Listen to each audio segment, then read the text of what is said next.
to get yourself out there as an artist, but you're not really sure how to get yourself on these lineups without completely spamming promoters. And we don't recommend that here on the Don't Kilma Vibe Ask Kilma channel. No, we don't. What's up, my good vibe DJ tribe? Today's Ask Kilma question comes from Brain Rek, and this is what he had to say. I want to have as many promoters out there with my EPK in their hand before they start actually booking for festivals. Is now a good time to go ahead and try to get on their radar? I have a lot of new music dropping periodically in 2019. How do I go about it? Get on the social media pages and blast the promoter with my EPK? I have the stuff I need. I just want to make sure I'm putting it in the right hands at the right time to make things happen. For those of you that are not familiar, an EPK is an electronic music press kit. This is your DJ resume. It's letting people know who you are, what you're about, what you've got going on, what you've done before, and maybe what future projects you're working on. The reason why these are really important is because, well, they tell people all about you and hopefully have everything they need in order to promote you for their show. Moving on to answering the actual question, the first thing I suggest doing is your homework.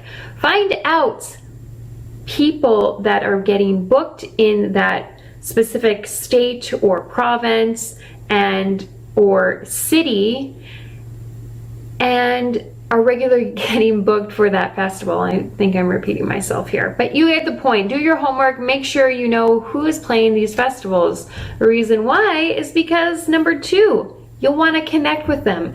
The people that are really successful in getting booked for these parties have got something going on with them.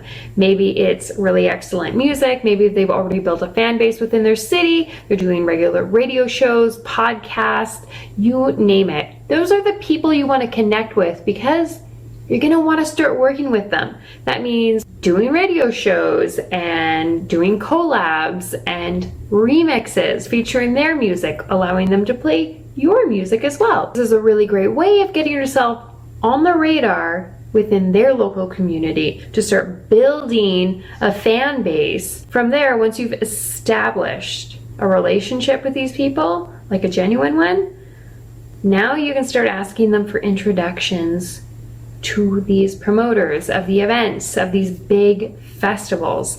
Keep in mind that you might actually want to start playing for these promoters before the festival has even happened to create some hype behind your name, to show them what you're capable of doing.